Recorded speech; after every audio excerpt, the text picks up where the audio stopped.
Malo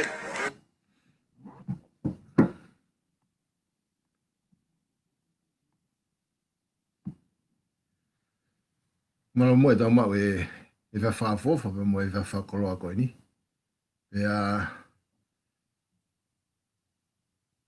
malo mo le le be me a pina. Pe a ko e to be fa nga mari ko ni ke tu ko fa tap ke a fio ai tolu tai o tua i o tau lo tong. E ko ko le pe ke hu fanga te ngai tala fa tap ko to ape ku tala mo ka pui pe me open. Ai ata ke te au ke fa hoko i pe fa tongia ko e pai ho tau pou pou fa la mari i e fea fitu site hono koto ape. O ku tata lele i foke ho ek whanonga koto ape, o ke mea mai mei ha tapa pe o e kolope, e foki ki ho tau whanuan, ia i e tari loto maa whana me loto fia fia ki a te koe fia fini. Ko e tui pe na mu mau ha aho lelei mo ui ke whakafu ofa, pe a ko liliu foke e tau taimi, pe a ku hange ungari aho ia e tau taimi, ka e kai te u toi liu e taimi te u tu mau pe ki he taimi hoko ai ono pe a ko fe pe fe tu ke me me ai ko e lotu e pa mo fa am e hoko e fa fini e fe anga ko hata po ki ke te koi ka ma fo ki te au i he ki mo ke tau hoko atu ko re pe ke fa lotu ko re malo he o tua ke ne fa rea e ne fora e fa fini e tau lotu do mas tai ve tu gua hiki o maure o he whawhita i whamalo ko ngā pe ko e whakakolo mo uiu ke whai ka te mau tolu e whawhini. Mau whamalo pe o tua o ngai tāpuaki, ngai lelei ke whakainasi aga mau tolu, whanonga anga. Mau ilo whawapau ai lahi ai ngahi whaingata o tua, mau wakai ke whetu tuku a mate u kai tuku ha taimi. Au mau whawhita i pe o tua ko ngā ke mau kei mau whangamari, ko ngā ko keresi ke mau kaua he whawhini. Ke mau whanongo ai hakonga si o whorofora. Mau hapa ia ke si ho ik whanongo nau kau moku mau tole he whawhini he ngarua pe o tua, mau kore ho lau maari e haere mai, ke whakarea e koe ho whorofora, a whau mai e ngutuanga hala ho tamai e ke o tua. E tu ke hoko ia ke tāpua ki ia, pe whakanofnofo ia i ho mau ngai loto, ko ngā ke whakatau au mau whai i taimi. Tau kau moko i he toenga e whawhini o tua, ore ngai tāpo kine si suklais ko alo ka ko mau famu ui. Amen. Ko e ka venga e whai aha ki i vai mo po e fia fini. O wharea o pehe tupure kina i he keresi. Tupure kina i he keresi. O hanga si su o whakawhe ki tau tolu ke tau hau ki a te ia i he tu unga pe koni koko u tau i ai. Pea kai ke te fie mau ia ke tau ririu ka tau toki hao. Ka i e tau tari koe ai whakawhe, whakafonga, i hono mālohi whakahalaia koe lau maari e maani o ni. Kou whakapapau at te tau ririu. Tau hau ki a sisu, i he tūkunga pe kou tau i ai. Hau pehena pe. Ka he i kai te tau nofo pehe ai pe. Koe keresta tau pe koe na ne whakamore ki tau tolu, koe keresta tau pe koe ia te ne whakamålohia ki tau tolu. Ka atoa, koto otoa, koe keresi pe. Ko ene keresi, te ne hanga whakamawheia ki tau tolu, ke tau tupu, pe tau hoko koe kau karistiane lele. Koe toko taha karistiane mo oni kotoa pe, ko pau koe karistiane tupurekina ia, pe e tau whetuku mai e si isu ene keresi, ke tau tupurekina ai mo ki tau tolu. E e whawhini, te tau sio, ki hakonga e fitu a whera avei, e whewhe e tau tupurekina i he keresi. Hange e koia ko tau kaweinga i e whawhini. Koe konga uloaki, e tau sio ke he tohi a ua pita vahe tolu, mo e vestaha fitu, mo e vestaha valu. Ua pita vahe tolu, vestaha fitu, mo e vestaha valu. Ai au pehea o no lau. Koia e ka inga. Koe mea i ho mous sinaki i lo, wakai te ria na tāke kina foki aki mou tolu, e he o e kakai whai kovi. Pea mou hinga me o mou tuu mau koe a mou tolu. Ka e tupure kina i he ofa. pe koe tupu re kina i he keresi. Pea moe ilo ke ho tau eiki, moe whaka mo ui ko si su kalaisi. Ke ia te iani a e ongongo le lei pea taengata amen. O mai e whehu i koe ni. Koe ha e whakatokanga whakamolu malu, mo e tau tapa whakamāto ato ku omi hen he apostolo ko pitaki a te tau tolu. Na ia e ho haa e apostolo hen whikau aki mo e kau wako naki hala, na nau ihe mu aksia si o hure kōti e vahe o noua, vahe koe niki mua. Pea koe whaka osi ene ngahi a ko naki ko ia apita ke kāinga karistiane koe ni.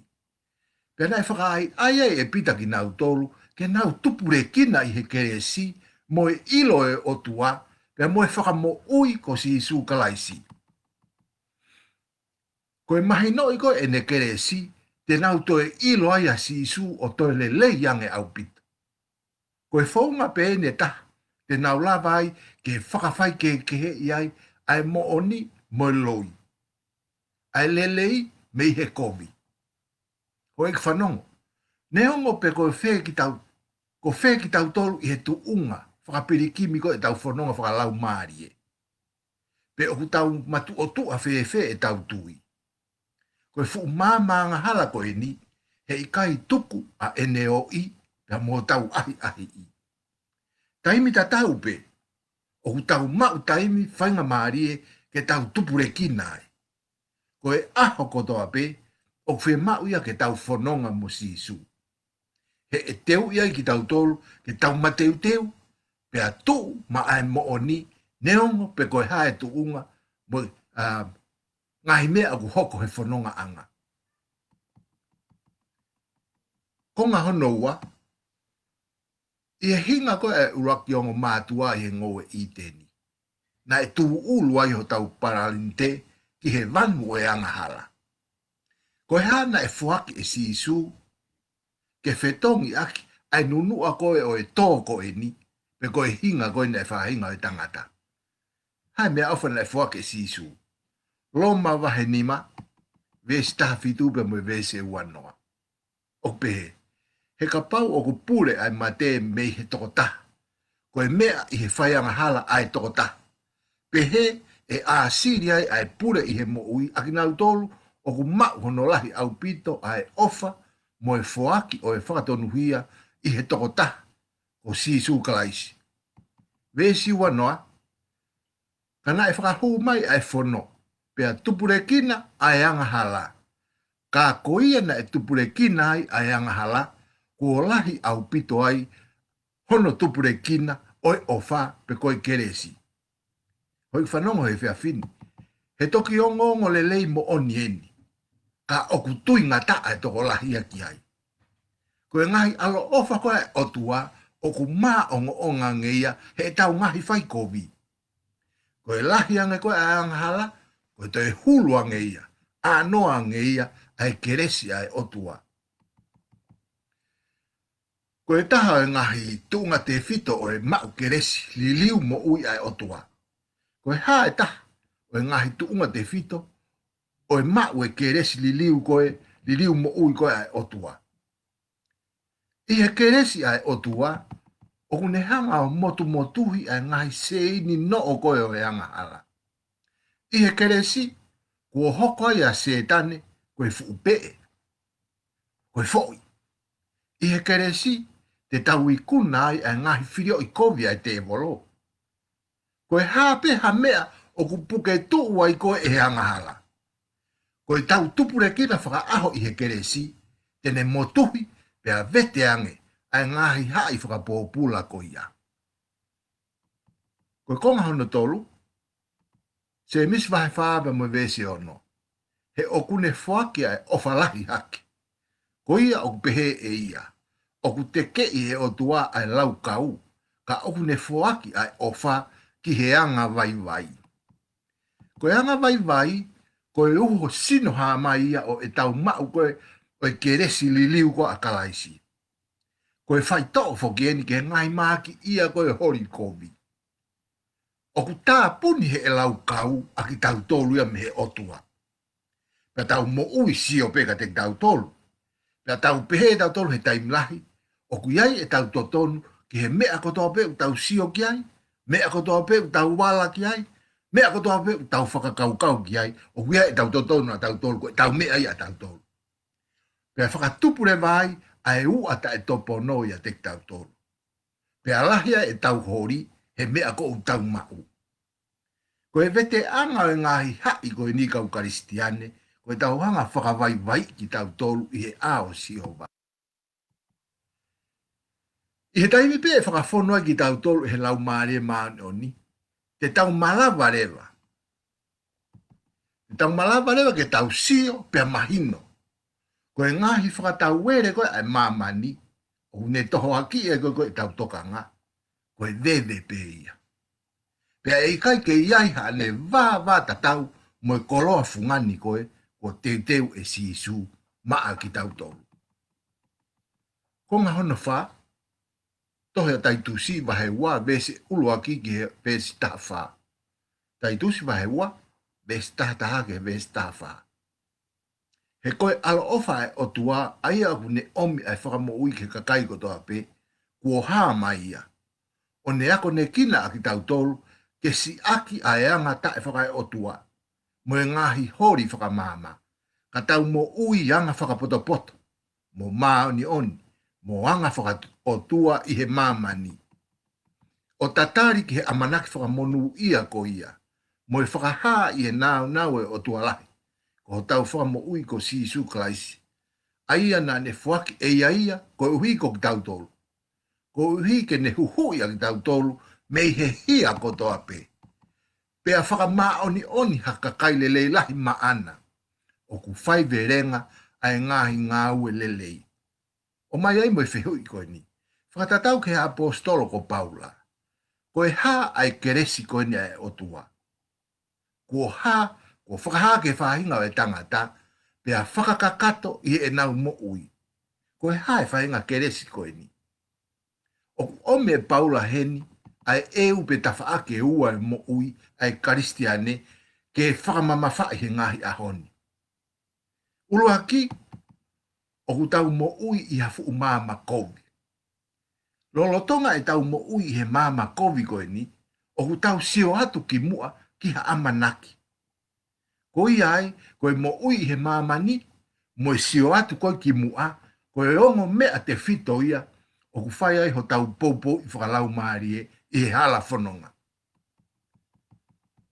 O ku malawa pe ke tau, ma fue sia e ngahi mea o e mo uini, he o ku tau mau, he o ku tau mo ui maana, tau mo ui ma sisu, koe mea e ulawai ke tau whepaki mo ngahi whaingataa koe e whanonga anga. Ngā ue ke langa hake hono pure anga i hele lei taha, te tau malawa makatu unga e ngahi tāpuaki, o uneanga foaki. Pea koe pure anga ko ia, o ku tau mo ui sio atu mo whaka ānaua ki ai, o ku tau tatari ke ngahi le lei ko e ni o ka hoko mai e whoki mai a e eiki.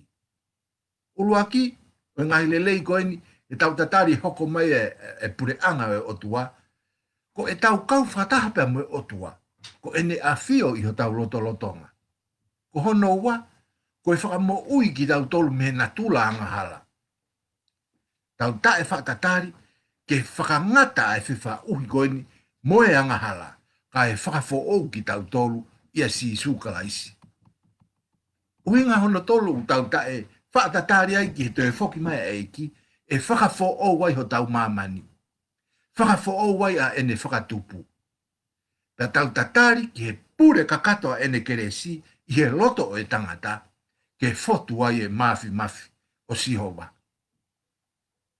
Ko ngā hono ni ma.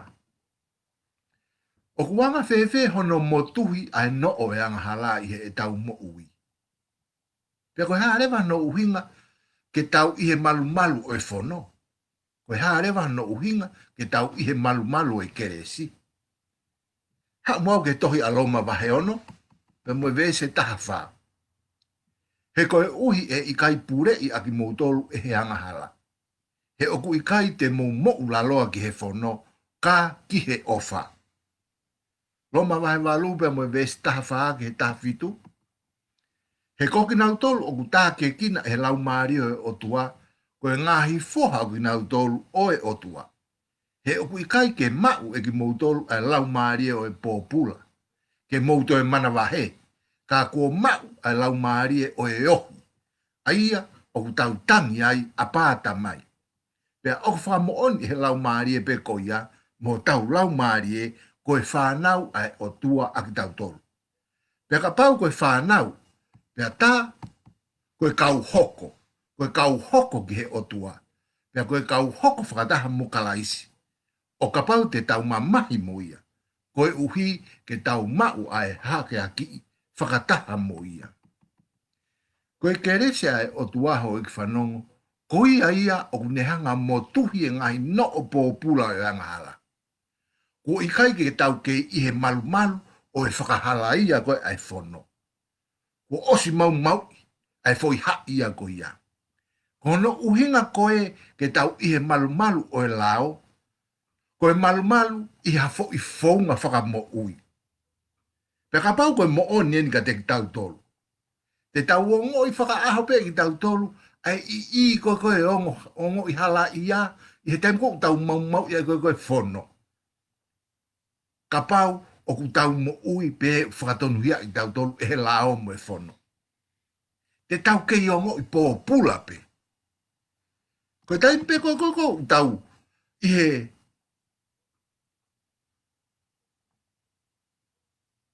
peka pau te tau i he malu malu e keresi. Koe fo i tala noa ke heia. Ke tau i he malu malu e keresi uhinga ia, koe keresi ko tau whaunga whaka mo ui ia. Pea oku tau lolotonga mo ui i he ene keresi, hoi ki whanongo i he lolotongai.